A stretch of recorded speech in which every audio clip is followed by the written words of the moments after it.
Salut Phénix Résilient, j'espère que tu vas bien, que tu es en pleine forme. Je te souhaite la bienvenue dans cette nouvelle vidéo. Une vidéo dans laquelle nous allons échanger ensemble sur la notion de schéma négatif, mais pas n'importe lesquels. C'est parti.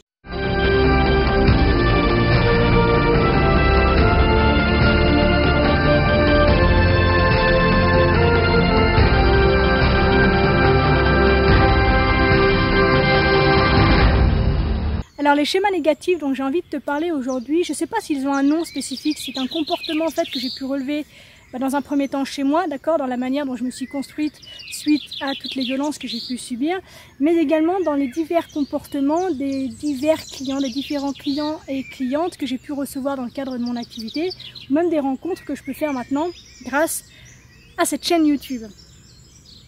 Mais avant de te donner quelle est cette notion de schéma négatif bien particulière, j'aimerais me présenter auprès de celles et ceux qui ne me connaissent pas encore. Je suis Marie Perron, fondatrice de Phénix Coaching, et ma mission, mon message, notamment à travers cette chaîne YouTube, c'est que tu t'engages envers toi-même à apprendre à t'aimer pour vivre enfin pleinement la vraie liberté. Donc si ce voyage intérieur en direction de ton propre bonheur t'intéresse, n'hésite pas à monter à bord en cliquant sur s'abonner ou même en allant jusqu'à appuyer sur la petite cloche qui te permettra d'être mise au courant en avant-première à chaque fois qu'une nouvelle vidéo paraîtra sur ta chaîne.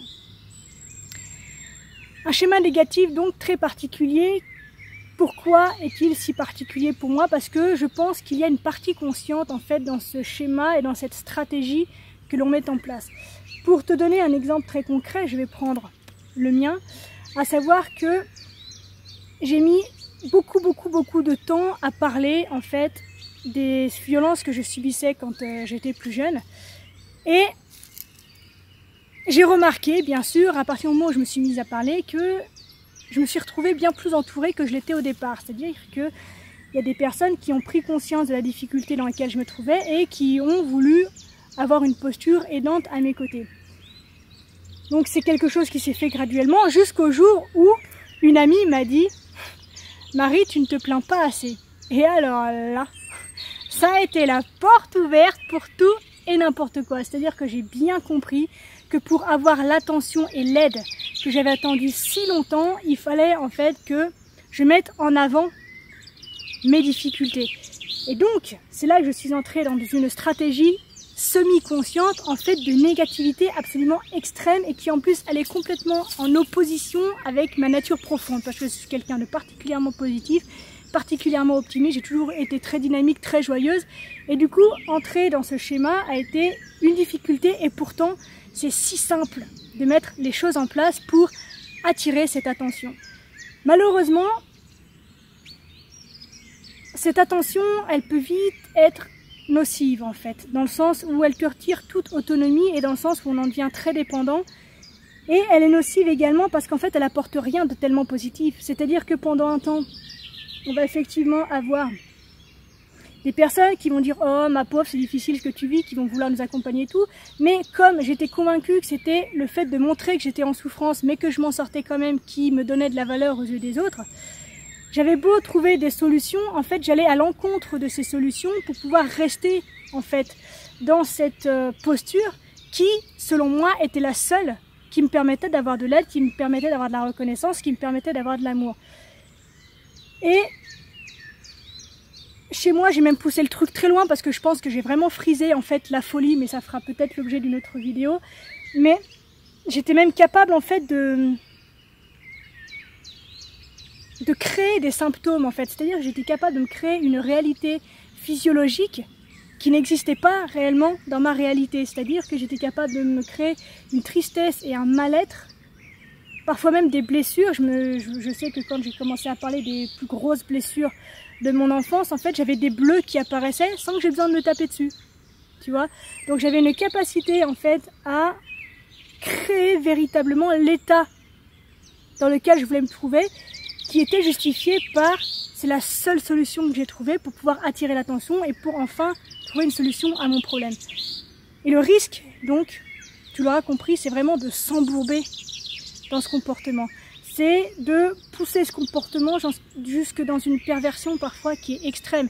Pas dans le but de mal faire, pas dans le but d'être malsain, pas dans le but d'être malveillant, pas dans le but d'être méchant ou de faire du mal, simplement dans le but d'être entendu. Quand on gueule une souffrance depuis des années et que personne n'a entendu, le jour où tu chopes la personne qui l'entend enfin, tu la lâches plus, tu es prêt à tout en fait.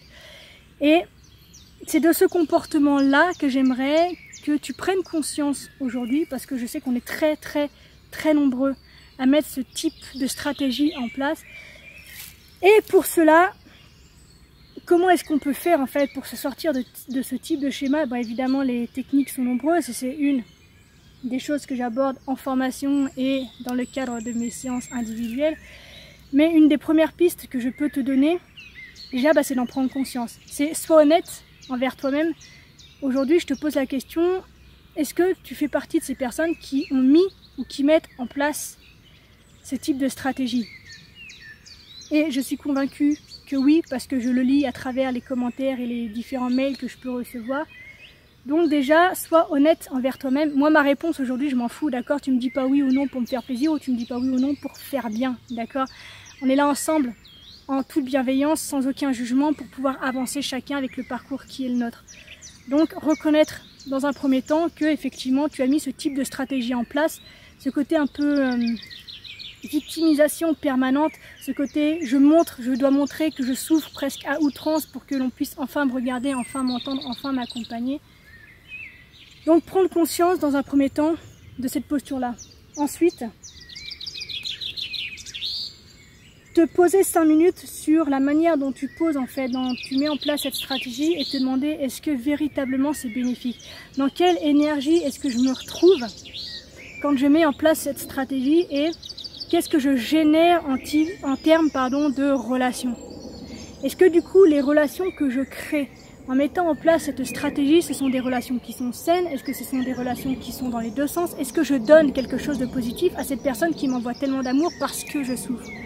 Est-ce que tu penses que c'est une bonne manière de créer des relations profondes, sincères, authentiques? Troisième chose que je t'invite à te demander, c'est à quel besoin absolument fondamental pour moi sur le plan psychique je nourris en mettant en place cette stratégie? À quoi est-ce que je réponds? Qu'est-ce que j'attends en fait de l'adversité et des autres en mettant en place ce comportement? Et une fois que tu as identifié ça, je t'invite à te demander qu'est-ce que je peux mettre en place de différent, de positif, de constructif et d'écologique pour moi et donc pour les autres, pour mon environnement, d'accord? Qu'est-ce que je peux mettre en place en termes d'action pour pouvoir combler ce besoin sans faire du mal, sans générer de mauvaise énergie, en prenant soin à la fois de mon environnement et en prenant soin à la fois de ce qui est important pour moi? Comment est-ce que je peux faire différemment pour me sentir bien? Comment est-ce que je peux faire différemment pour me sentir moins seule? Comment est-ce que je peux faire différemment pour me sentir aimée? Comment est-ce que je peux faire différemment pour me sentir bien dans mon corps? Comment est-ce que je peux faire différemment pour attirer l'attention? Comment est-ce que je peux faire différemment pour réussir? Comment est-ce que je peux faire différemment pour avoir du charisme? Comment est-ce que je peux faire différemment pour être quelqu'un d'inspirant? Bref, comment est-ce que tu peux faire pour obtenir les résultats que tu obtenais déjà à travers cette stratégie particulière, de manière saine donc et constructive? Comment est-ce que tu peux te nourrir en termes de besoins, en termes d'attention, en termes d'amour, de manière saine, de manière constructive, de manière authentique, de manière à ce que tu puisses être fier de toi et de manière à ce que tu puisses vivre pleinement ta vie à travers ton regard, à travers tes ressentis, à travers tes envies, à travers tes désirs, sans avoir à passer par l'approbation de l'autre pour affirmer je ne sais quelle qualité que je suis sûre que tu possèdes. Donc voilà, c'est ce que j'avais envie de partager avec toi aujourd'hui depuis ma cabane au milieu des bois. J'espère que c'est percutant pour toi, que c'est inspirant. N'hésite pas comme d'habitude à interagir avec moi via les commentaires pour me dire ce que tu penses de tout ça. N'hésite pas également à témoigner du fait que tu as toi aussi mis en place ce type de stratégie pour être entendu à un moment de ta vie où tu n'en pouvais plus, où tu te sentais seule et tu avais beau hurler que tu avais mal, que ça n'allait pas et tu n'obtenais aucune aide. Donc voilà, n'hésite pas, et si tu penses que cette vidéo peut être intéressante, voire impactante pour des personnes que tu aimes, ou même des personnes que tu ne connais pas, que je vais dire que tu n'aimes pas, mais dans le sens que tu ne connais pas justement, ouais,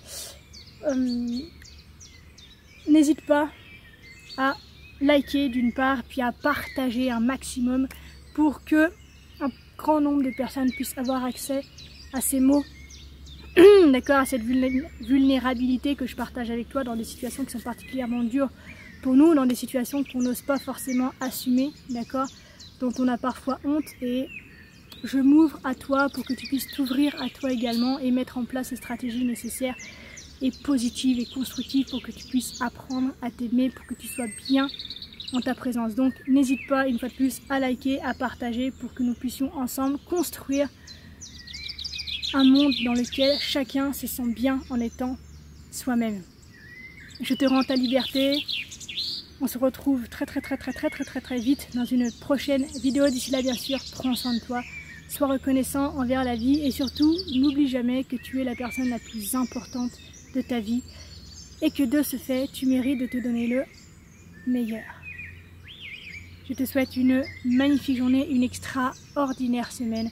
On se retrouve très vite, je t'aime. Ciao, ciao.